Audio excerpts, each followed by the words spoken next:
Hi guys, welcome back to my channel. Today I'm going to show you how you can add a video filter on Zoom Workplace, a PC version.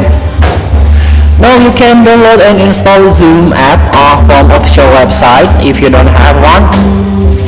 Here, in order to add a video filter, you need to go to your profile picture. You can tap it at the top right corner of your screen and go to the settings.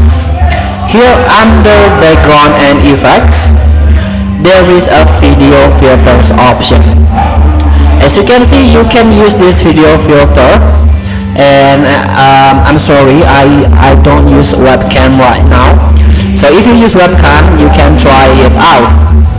There are some filter that you can try, and then you can click to apply to all future meetings.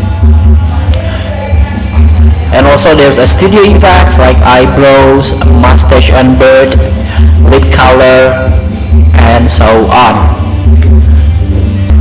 Feel free to try to add a video filters on Zoom. Thank you for watching. Don't forget to comment, like, and subscribe, and so click the button below. See you in the next video.